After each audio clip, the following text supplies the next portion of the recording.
Hi, this is Eric Westrich with Aquilius Innovation Hub, and in our search to build a collaborative ecosystem of people who support and accelerate startup companies, we're here to highlight Matthew Suhay, who is the founder and CEO of ZeroIn, that we'll learn a lot more about. Matthew, welcome. Thank you very much, Eric. Thanks for having me here.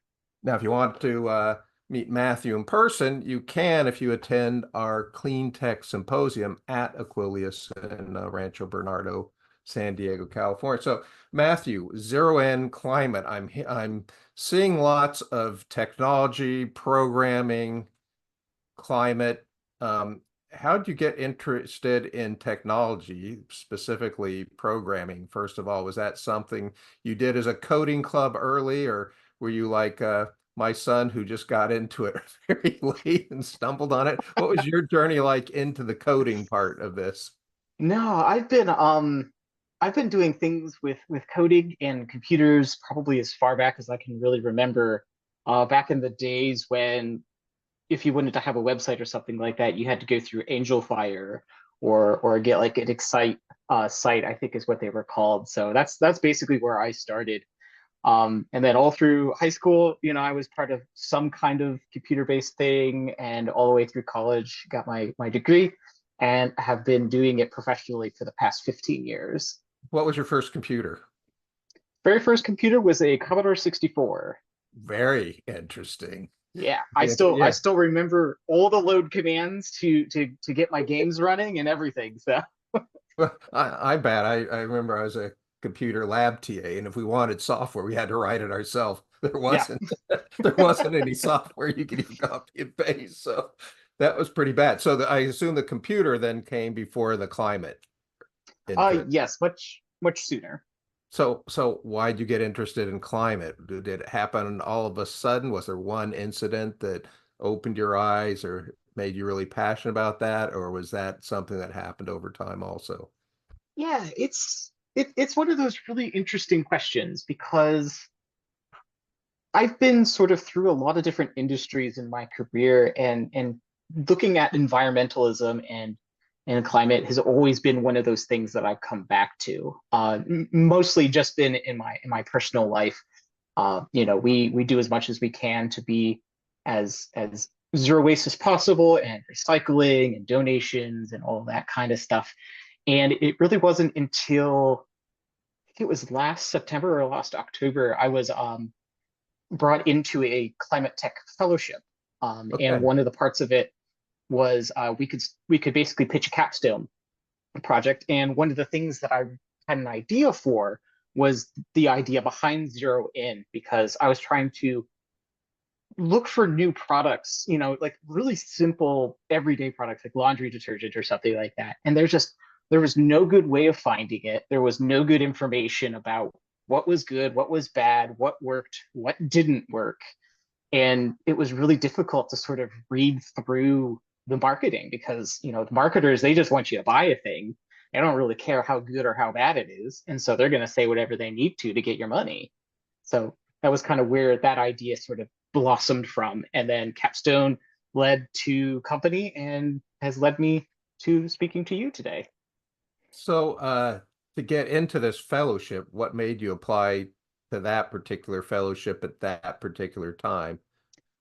Like most things, it was very serendipitous. I kind of like whenever things align just right, I'm just like, okay, I'm gonna give that a shot. But yeah, to answer that question, there's a site that I donate to. It's called Ren.co. And one of the things that they have is sort of like a list of things to decrease your carbon footprint. And one of them was to find a job on climate base in particular. So it's climatebase.org. And that was when this link came up that said we're looking for people to join our fellowship cohort. Apply now. So I did, and they interviewed me, and then they welcomed me in. Very good. So, you got this idea in a fellowship, lots of support, you're getting people to Mhm. have conversation with, mentoring, great conversations. Um, were you working at a specific place at the time? Yeah, I like to refer to it as my day job, which is the job that pays me and funds the house and food and our dogs and whatnot. Okay. So was this business a thing that you kind of started on the on the side with an intention of it being on the side, or did you step over into this thing? Uh, I stepped over into it. It was kind of it was a good time. We had a nice stable portion in our lives, and I was like, you know what? Now's the perfect time to try something this risky. And so I jumped in just to sort of see how what happened and what stuck, and so far it's been a rough ride, but it's still a lot of good things I'm learning. Yeah, it's not an easy thing to do. No, this by far has to be one of the most difficult things I've ever done. Most of the founders I know, and even in my own experience doing that, most of them would say if we knew how hard it was when we did it, we would really have to give it a solid thought. Yep. So, so you start this company. What was your first goal when you did that company? What were you thinking that you wanted to do? What kind of impact was it? Were you going to make a product? Um, where was your mindset when you let's say when you got your team together, Mhm. even if that's just you or you and a few people, however you do it, and you said, "Team, this is what we're going to do first." Yeah.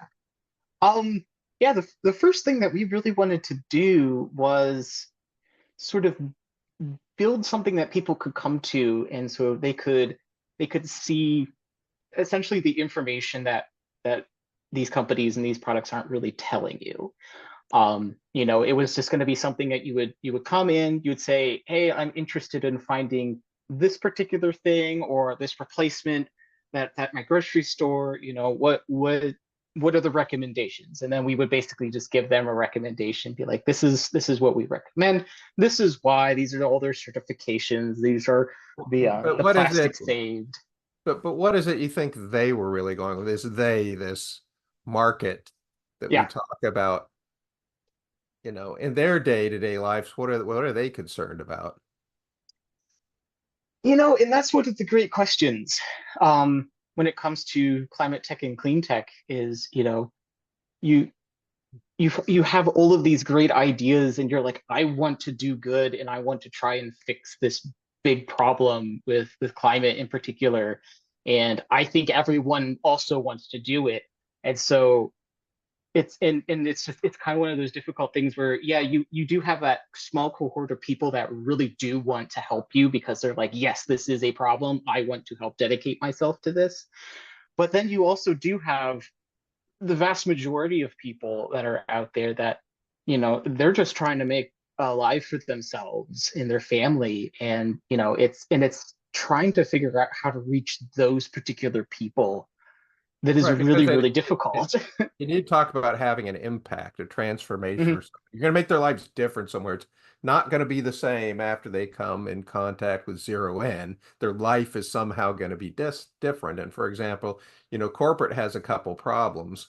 One is marketing, as you mentioned, and the other one is Mhm. recruiting. So they have to be able to say, we feel better about ourselves. You should feel better about us because look how we care about the climate. And more and more, when they're attracting people to hire, they want to work for a company like that too. So Yep. part of their corporate interest is in marketing and hiring. Then you've got some real activists who say, I don't like what's happening with the world. I'm worried about my kids. And then you have people that just go, I want to feel better about myself. So if I have a Yep. choice, if I have a choice between this or that, so you're going to help me with this or that. So Yep.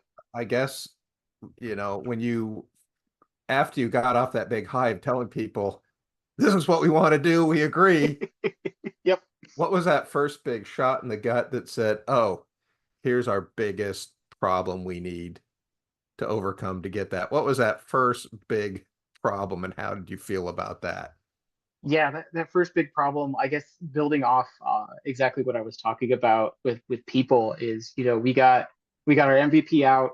probably a couple months ago. We have alpha testers working on it and giving us feedback. But then you look at the numbers and you're just like, why aren't these as high as I hoped they would be? Why don't people care as much as I hoped they would care? And so, it's kind of that realization of like, okay, we really need to figure out how to bring these people in and actually keep them here. And that's been a quite bit of a challenge. Well, linkage is a real issue with what you're doing because I have a phrase I came up with, which is urgent eats important. Mm, I really care about that, but today I have all these things to do. I got to pay my yeah. rent, I've got a doctor's appointment, take the kids to school. So, that tends to fill up your day and take away from these Mhm. important things because they're not urgent. So, if they make you're talking about helping people make behaviorals and thought changes, which are not going to change anything today Yeah. No, or yeah. next week. It's kind of like saying you should brush your teeth. Well, if I don't brush my teeth today, my teeth aren't going to fall out. But Mhm. overall, it's an important thing. Yeah, that So, long-term thing. Yeah. so that linkage that I really like to have my teeth as I get older, and I like to go on dates. People look at the smiling. That's a clear thing. Yeah. So, how do you link the average person up with this is how this is going to change your life? The actions you take today are going to have these actions tomorrow. Because one thing is you terrify them by saying, look how bad it can be. Hmm. The other thing is you can just say, do you care about your neighbors or you care about Yeah. your friends? Let's not be selfish about this planet for us and our kids. So there's a lot of, how do you decide what the linkage to go with? And of course, for different audiences, different linkage, but first you got to get one. So what's that Hmm. one linkage that It you think it's you can build? yeah, and from the user testing that we've been doing, so where a lot of people sort of fall off the wagon of wanting to sort of help out is that they think they're too small and that their impact is too small. And it's sort of building a community around that idea where you have, yes, one person is too small, but a million people is very big, and sort of giving them almost like a top-down look as to say like, you know, yeah, you've only saved 10 pounds of plastic this past month, but your entire community has saved tons. And actually being able to show them that in a meaningful way and in a measurable way too, so they It's can kind of actually like visualize it. a domino problem. If Hmm. you take a bunch of dominoes individually and try and knock over a domino the size of the Empire State Building, you Yeah. can't do it. But if you No. combine those documents, those dominoes into single action, you can do it in about six dominoes. You can Yep. knock it over Exactly. if they're working together. So I think that is kind of an interesting idea is, um, by yourself, we don't change a lot. Together, we could change the world. That's pretty good. So, what are you most excited about today, right now, when you got up and you're thinking about this passion you have? What are you most excited about right now? Um, I guess the possibilities. I mean, you know, Give me a we're real. specific, yeah, give me a specific Yeah, possibility, something a really we can specific sink our teeth possibility. into. So we've been doing a lot of research into gamification and linked to behavior change, and actually sort of running with that idea. And so there's a lot of research that we're putting into what that needs to look like and how we can actually get these people coming back every single day, every single week, and actually sort of committing themselves to be part of the dominoes that are going to push over the Empire State Building, as you put. And so that's kind of one of the exciting things, because you know it's just these ideas are so new and they're so fun, and they're great to sort of to play with and see where they go. And that's what I'm really excited about. Uh, if you'd like to play that in the metaverse, I can hook you up with get hook up people to help visualize this kind of thing if that's helpful. Mhm. Um, if there's one thing about your day-to-day life, the things you need to do, just keep the lights on and the wheels turning. If there was one thing you could take off your plate that you wouldn't have to do anymore, what would be that one thing be? Oh, probably yard work. It's never ending. I've got, I've got way more yard than I need. So the trees and plants. So I certainly get that, I mean, especially today. It's really hot. So today is not a great day for doing yeah, yeah. gardening. It's like don't get me wrong. I love my gardens. I love doing vegetables and flowers. It's just the grass is just so it's just this never-ending chore, and you have to do it every single week. Yep. Yep, I'm there. Me and my weed eater, my trimmer. Yeah, we're there. Um, if there's one thing that you'd have that you do day just to keep your business going, just to keep zero Mhm. in track, and I said I'm going to take it away from you. You can't do it anymore yourself. Ooh, What would be that one thing you would hate for me to take from you? to take from me. Yeah, the one Um, action or task that you do on a regular basis that's part of your job. probably the idea making and being able to come up with new ideas and tell people about them and then getting them excited about it. If you took that away from me, it would pull a lot of joy out of this work. Okay. Um, you've got a MVP you're playing with and getting Mhm. feedback on. Um, how would you see if you had to quantify an impact that you think will happen in the next 1 to 3 years? Whether it's awareness, whether it's clarity, something really concrete that you could actually measure, see, and say, I think this has changed. You could now do that. What do you think the change that most people would notice would be? Mm, that's a really good question. Um, what You I'm know, hoping, as we try and move into people's lives, we have to think yeah, about these ripples we make. So you're busy getting ready to drop that pebble in the yeah, pond. What do you think that measurable ripple would look like to most people? I, Not you, because yeah, oh, to you, you get ripples all the time. You know, this code works. Oh, this, so we get them all the time. But the average person is, if you send this out to the world, they're gonna be hit with this ripple. What do you think that's yeah, going to be? that that they don't have to do very much to make a big difference.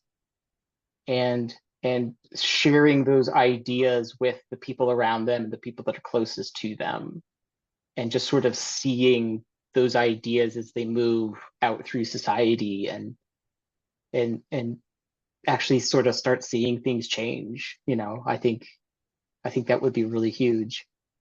Let's now talk about as these ripples go out and more of them come and people make their own ripples, your ripples, and if bounce off and refract, and now they're moving all off, and we're going to build our first domino. It's not our Empire State It's Building not our size Empire State domino, Building. but it's not one individual domino. It's actually a real domino. What do you think? We're just brainstorming, dreaming here. What do you think one domino could be if people got together and all star that? Would it have an impact in purchasing or product availability? What do you think that first domino might look like? Yeah. I What I'm hoping that one domino would look like is sort of showing sort of these bigger companies that they might need to start caring, I think you that would be know? a big one. That would be a big one if they start getting all those dominoes, which is a lot of little ones working together to say, Yep, where's your product information? exactly. It might be embedding that product information right on their site. Yeah. Yeah, where they say like, oh yeah, this is our zero eco green soap, but then you're like, okay, well, prove it to me instead of just slapping a sticker on it. Yeah, validation, Hmm. fact check. Really is green. That's a good thing. That would be a good one. Okay. Is there anything I haven't asked you that you think everybody should know about you or Zero In or climate, planet Um, tech? no, I think we talked about quite a good amount of it. yeah, it's just, don't give up. Um, if it's something you really want to see happen in your lifetime, then now's the time. So get out there and do what you can. And if somebody wants to know more about you, Zero In, climate, where do you think is the best place for them to go? Yeah, if you want to check us out, we're at ZeroIn.earth. You can look me up on LinkedIn if you want to learn more about me and some of the things that I've done in my past. As for climate, it's all over the place. I mean, there's Climate Base is a great resource if you want to look for jobs if you're interested in getting into the climate tech, clean tech sort of industry. And yeah, there's a lot of really great resources out there that are talking about a lot of the good things that you know that the climate scientists are actually doing and figuring out that not a lot of the bigger media companies are actually picking up and talking about.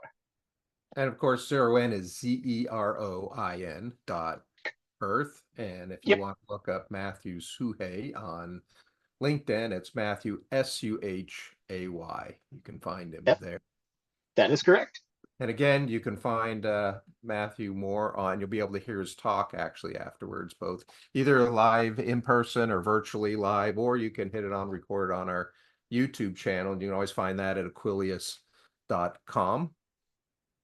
And of course, you can find Aquilius on LinkedIn and other places. Of course, you can see our other events at Aquilius.com. We've got lots of events, workshops, and more. And we're looking for a community to help us build even more. It's not about us, it's about those dominoes that we just talked about Yep, everybody working together to support and accelerate life science, bio, anything to make health in our world better. Uh, Matthew, thank you for joining us today. yes, thank you very much for having me, Eric.